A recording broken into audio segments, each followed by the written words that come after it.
Well, hello everyone and welcome back to another Theme Park Obsession video. My name is Dylan and thank you so much for tuning back into the channel.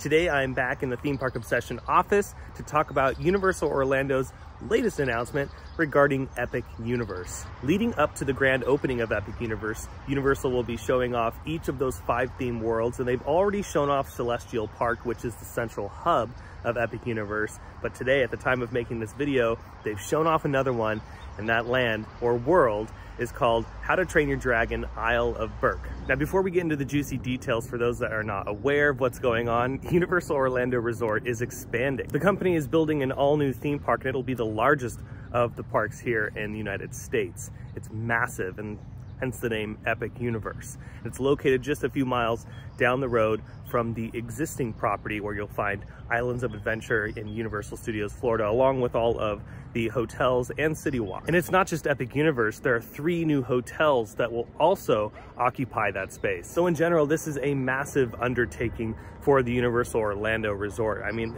the property is huge. So this is so exciting. I mean, we haven't seen a built from the ground up theme park on this scale in the United States for a very long time. I believe the last park was California Adventure.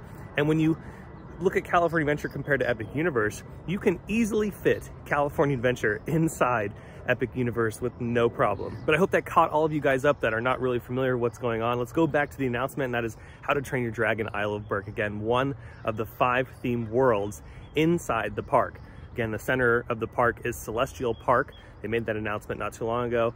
And now this one is How to Train Your Dragon Isle of Berk. And it's located on the right-hand side. Right when you enter the park, if you look towards the right, that will be the first world that you'll encounter. Now, if you're wondering the timetable for How to Train Your Dragon Isle of Berk, it takes place after the 2nd movie, but before the 3rd one. So this is when all the dragons are living in harmony with the Vikings. So you're gonna see that throughout the land. You're gonna see all the dragons pretty much hanging out with the townsfolk that live in this area. It's gonna be really cool. In the press release, Universal said that this is the most breathtaking environment that Universal Creative has ever created. And I could see that in the conceptual artwork. I mean, the 3D renderings and all the concept art and all that really do show off what they're trying to accomplish here with How to Train Your Dragon Isle of Berk. And I can't wait to see this in person. If they get, you know, close or spot on to that concept art, like if it looks just like that when we enter, this is going to be jaw-dropping. Now, there are 4 attractions in How to Train Your Dragon. The first one I'll talk about are 2 of these Gerstlauer Skyfly attractions. Now, if you're not sure what that is, Gerstlauer is a manufacturer of roller coasters and flat rides, and they make a particular model of a flat ride called Skyfly. And these are so cool. They're mainly in Europe. There's a lot of them in Europe. There's not too many of them here in the United States. They're starting to pop up more and more, but I'm glad that Universal purchased 2 of them from Gerstlauer because they're pretty crazy. Essentially, on your seat, you have these 2 like little gliders on each end that you can maneuver. And so when the ride spins, you can do barrel rolls as much as you want, or you don't have to at all and just kind of enjoy the breeze as it kind of slowly goes around. But you can pick your own thrill level on this because you create it yourself.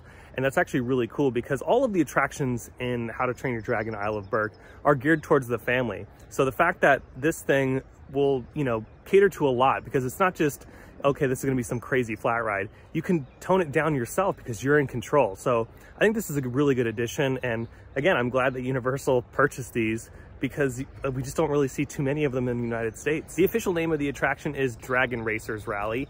And while on the attraction, you'll reach heights of up to 67 feet. So that's pretty exciting. And again, you can go as mild or wild as you want. Next up is the world's water attraction, and that is Fire Drill.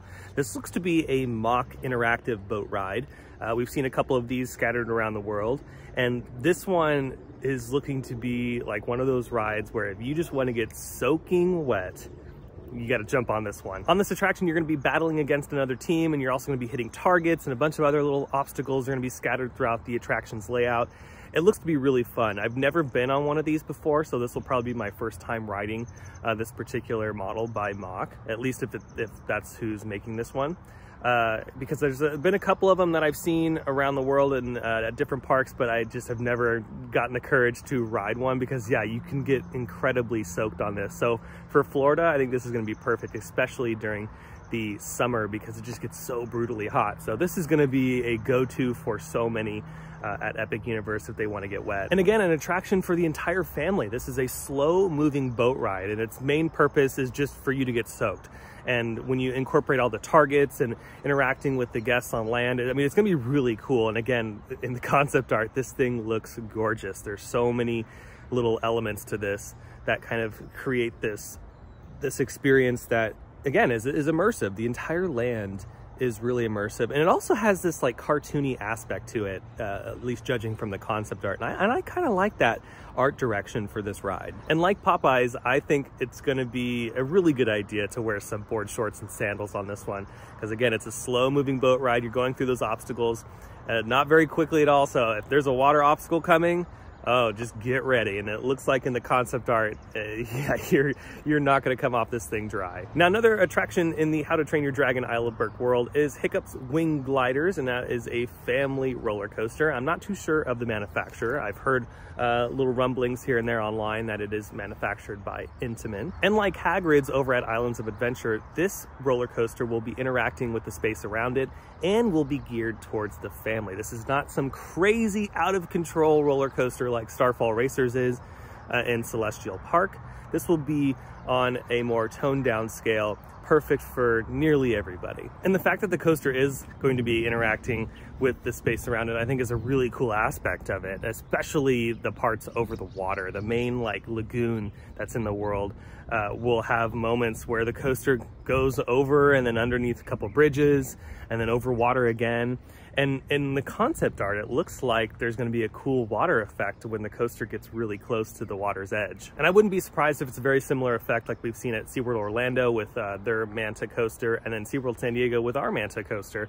So if Universal does something like that when the coaster gets really close to the water, I think that's going to be really cool. Just add even more texture to an already beautiful space. And judging by the aerial photos and bits of the concept art, it's looking like this will be a multi-launch coaster, so very similar to Hagrid's.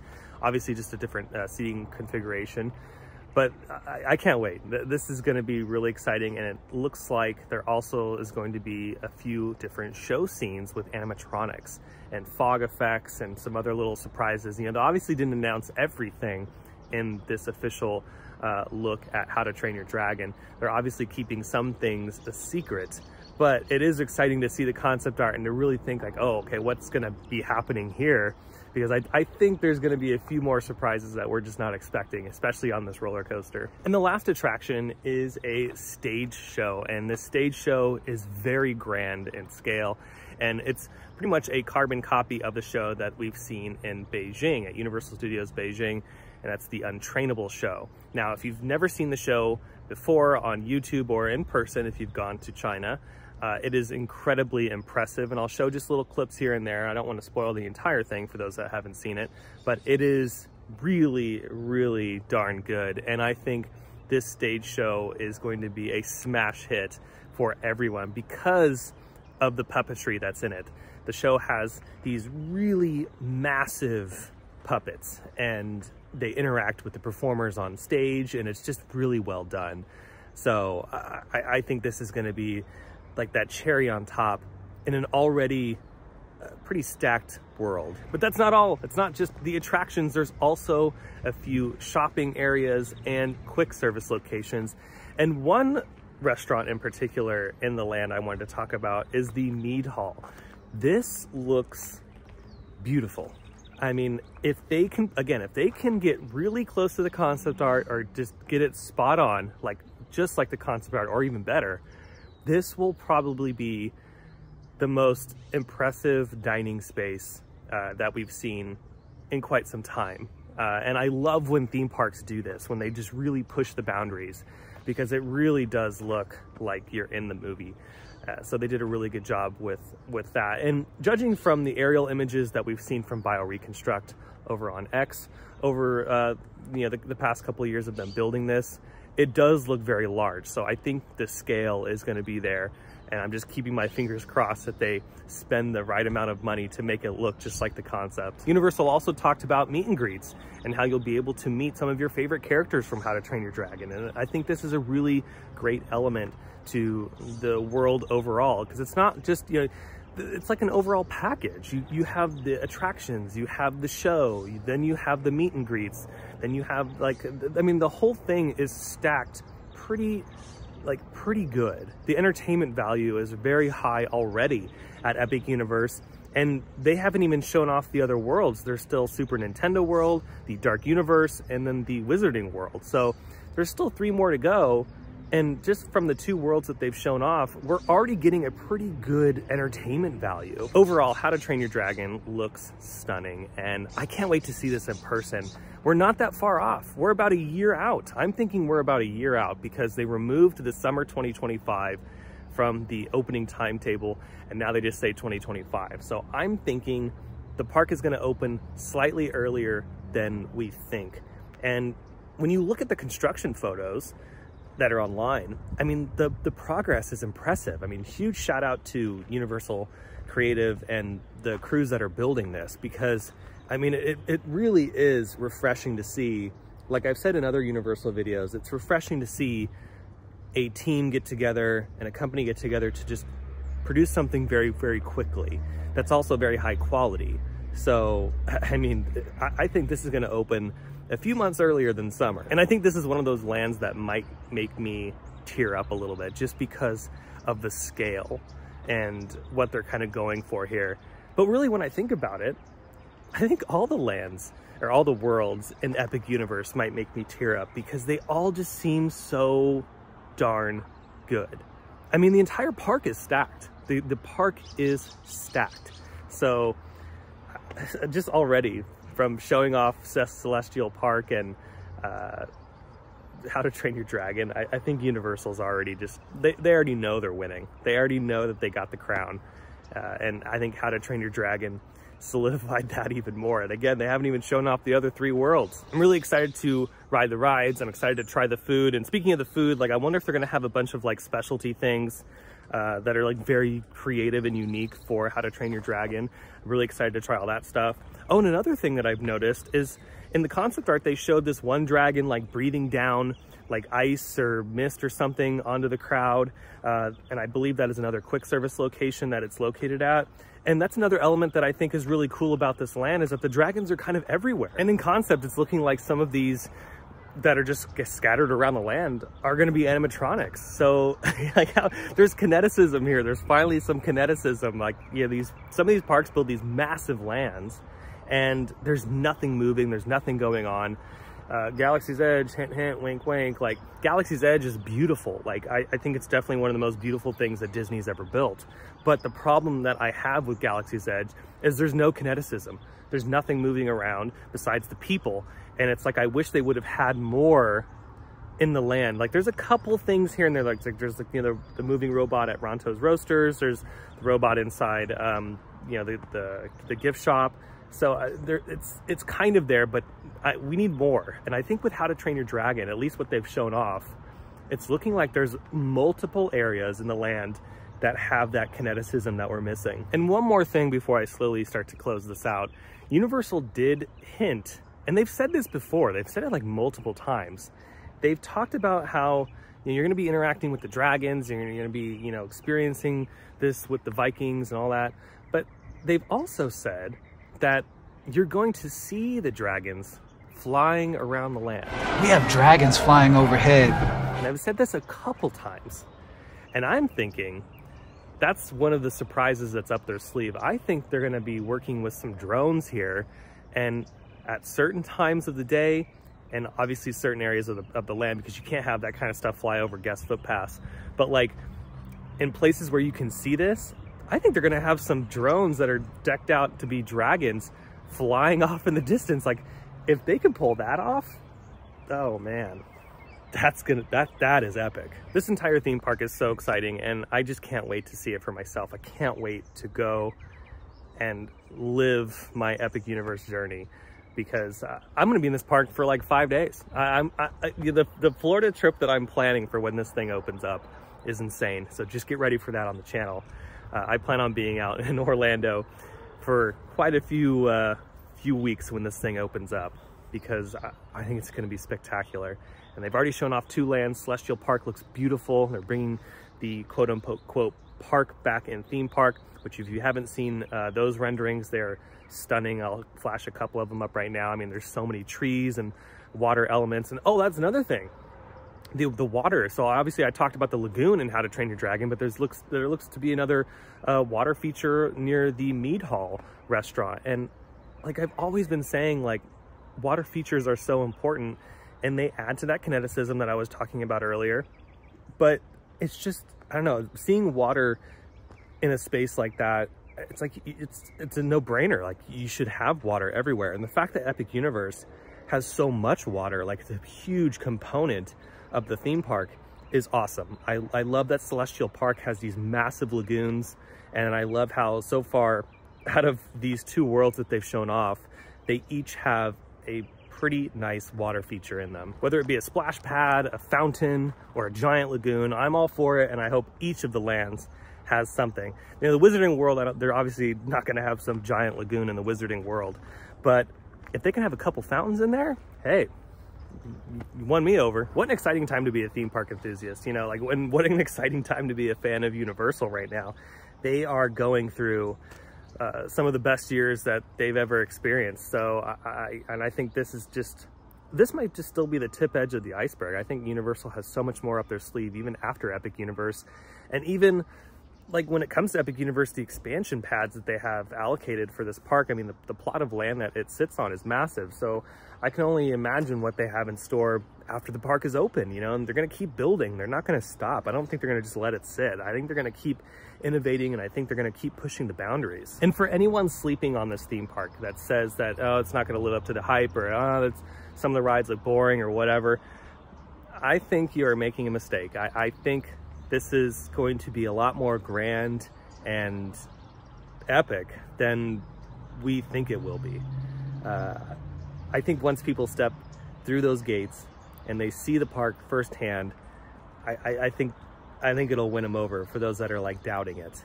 This is so darn cool. I mean, this is a new age theme park. Everything in this park is the latest technology. It's everything that Universal knows how to do, and everything that, like, they're throwing so much money at this. I mean, there are billions and billions of dollars being thrown at Epic Universe to create an experience that is memorable. And as a theme park fan that likes Disney, that likes Universal, and likes every other theme park in between, this is going to be a tipping point, especially in Orlando.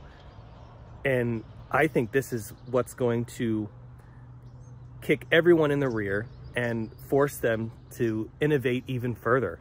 So I think it's going to be something really special. And I think 2025 is going to be the year to be in Orlando. If you don't have your trip planned, or if you're not thinking about it, oh, I would definitely think about going to Orlando in 2025, because you have to remember, it's not just Epic Universe that's going to be amazing. All the surrounding parks are going to try to do as much as they can for 2025. You know, Disney's probably going to have really great food festivals at Epcot. They might have a new show premiering in 2025 at one of their parks. You know, the Fun Spot parks might add something new for 2025. SeaWorld Orlando might have something cool for 2025. You know, whether, because I know they're going to be opening up a roller coaster, but, you know, for 2025, yeah, maybe it's the best Seven Seas food festival that they've done, or a new show. And then, you know, Busch Gardens is going to probably offer something really great for 2025. I mean, every single park, again, whether it be a show, a food festival, a new ride, whatever, it's going to be something. But there you have it. There is your brief look at How to Train Your Dragon Isle of Berk, one of the 5 highly immersive themed worlds at Epic Universe. And all of this is slated to open sometime in 2025. We do not have an official opening date yet, but I'm sure Universal will announce that very, very soon. And I think we'll get the next world announcement here in the next month. It seems like Universal will be making announcements every single month leading up to its opening. Turning it over to all of you though, what do you think of Epic Universe, and what do you think of How to Train Your Dragon Isle of Berk? Are you excited? What's the first thing you're gonna run to when you walk through that portal? Is it the show? Is it roller coaster? Is it a couple of the flat rides? Like, yeah, go ahead and let me know down below in the description. And yeah, I'd like to know your thoughts about Epic Universe in general, and maybe the competition that's going to be in Orlando, and what Disney's response might be. I love talking about this stuff. I'm obsessed, as you all know. I love theme parks, and I could talk about this stuff for hours. I hope you enjoyed today's video.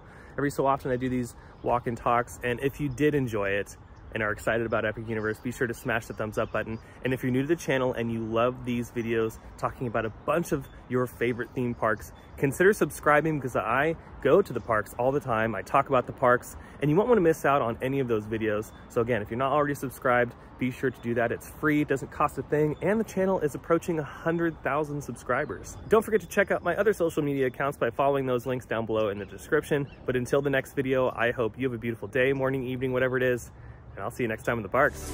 Bye.